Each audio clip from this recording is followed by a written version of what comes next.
Antes de irme a dormir, ya tengo pijama pues. Me gustaría compartir contigo unas palabras en mi ducha papiamento. Pero primero me gustaría invitarte a que me sigues en mis redes sociales que tengo: Facebook, Instagram, YouTube, TikTok.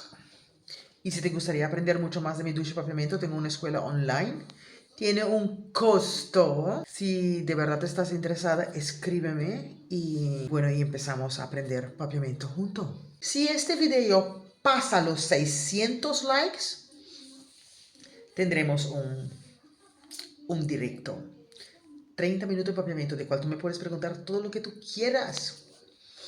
Bueno, te voy a dejar con unas palabras en papiamento para que aprendes hoy, domingo por la noche. Recuerda de compartir este video. Déjalo llegar a todas las personas que de verdad desean de aprender mi ducha papiamento. Y primero, nuevo día, nueva oportunidad. Un día nuevo, otra oportunidad. Un día nuevo, otra oportunidad. Vales mucho. Vales mucho. Bobal Hopi. Bobal Hopi. Vas a lograr en la vida. Vas a lograr en la vida. Botabay logra. Llega Leo. Botabay logra. Den vida aquí. Eres importante. Eres importante. Vota importante. Vota importante. Sí, tú eres importante.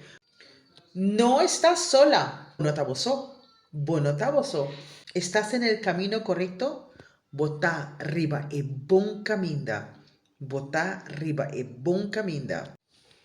Parece como una declaración, ¿verdad? ¿Cuál de estas palabras te han tocado y cuál de estas palabras lo vas a usar como meta esta semana?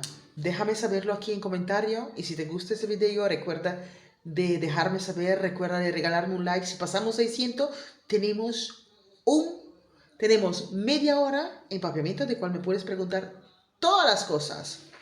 Nos vemos. Adiós.